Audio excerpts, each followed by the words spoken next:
Satyavardhan kidnap కేసులో arrest అయిన వల్లభనేని వంశీని కస్టడీకి కోరుతూ పోలీసులు పిటిషన్ వేశారు. సత్యవర్ధన్ కిడ్నాప్ కేసులో విచారించేందుకు 10 రోజులు కస్టడీకి పటమట పోలీసులు అనుమతి కోరారు. ఈ మేరకు విజయవాడ ఎస్సీ/ఎస్టీ ప్రత్యేక కోర్టులో పిటిషన్ దాఖలు చేసినట్లుగా తెలుస్తోంది. కాగా ఈ కేసులో ఇప్పటికే సత్యవర్ధన్ స్టేట్మెంట్ రికార్డ్ చేశారు. కోర్టులో వల్లభనేని వంశీ బెయిల్ దాఖలు చేసిన పిటిషన్తో పాటు పోలీసుల కస్టడీ పిటిషన్ విచారణకొచ్చే ఛాన్స్ ఉంది.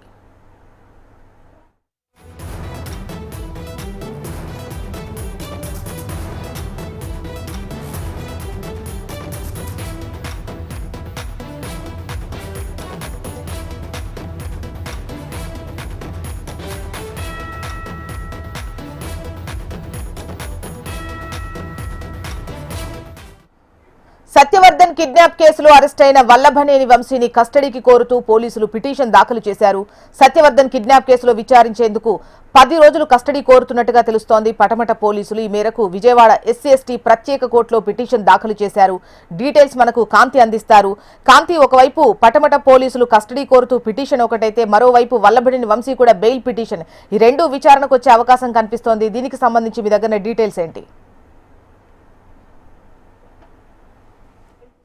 సంబంధించినటువంటి విచారణ జరిగే అవకాశం ఉంది. ఎస్సీ/ఎస్టీ ప్రత్యేక కోర్టులో ఈ పిటిషన్ కి సంబంధించినటువంటి విచారణ అయితే జరిగే అవకాశం కనిపిస్తా ఉంది. అయితే సత్యవర్ధన్ కిడ్నాప్ కేసులో ఏదైతే ఆల్రెడీ రిమాండ్ ఖైదీగా ఉన్నటువంటి వల్లభనేని వంశీని 10 రోజుల పాటు కస్టడీకి అనుమతి ఇవ్వాలంటూ పటమట పోలీసులు కూడా మరొక పిటిషన్ వేయడం జరిగింది. ఈ నేపథ్యంలో పోలీసులు వేసినటువంటి పిటిషన్, అలాగే వంశీ తరఫున వేసినటువంటి బెయిల్ పిటిషన్ కి సంబంధించినటువంటి విచారణ ఈ రోజు వచ్చే అవకాశం కనిపిస్తా ఉంది. అయితే దీనికి సంబంధించి విచారణకు సంబంధించి 10 రోజులు సత్యవర్ధన్ కిడ్నాప్ కేసులో 10 రోజులు విచారించేందుకు కస్టడీకి ఇవ్వాలి అంటూ అనుమతి కోరుతూ ఉన్నారు. అయితే ఇప్పటికే సత్యవర్ధన్ స్టేట్మెంట్ ని కూడా పోలీసులు రికార్డ్ చేశారు.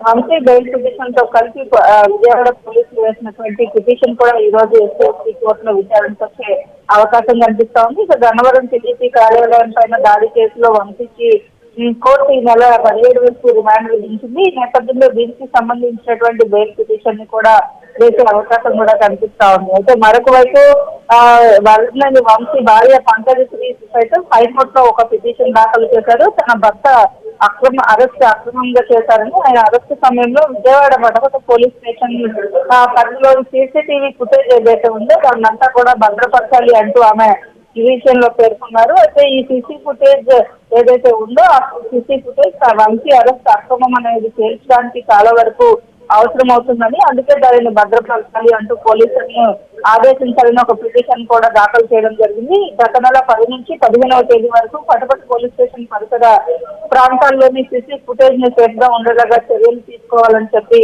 కోరారు. అయితే వారి నుంచి ఎటువంటి స్పందన రాకపోవడంతో హైకోర్టులో పిటిషన్ దాఖలు చేసినట్లుగా ఆమె తరఫున న్యాయవాది చెప్పడం జరిగింది. ఈ నేపథ్యంలో హైకోర్టు దీనికి సంబంధించినటువంటి వాదనలు విన్న తర్వాత ఈ నెల 10వ తేదీకి ఈ కేసుకు సంబంధించినటువంటి తీర్పుని వాయిదా వేయడం జరిగింది. దీంతో పాటు ఈ 2 కేసులు ఈ రోజు కస్టడీ పిటిషన్ తో పాటు బెయిల్ పిటిషన్ కి సంబంధించినటువంటి విచారణ జరిగే అవకాశం కనిపిస్తా ఉంది.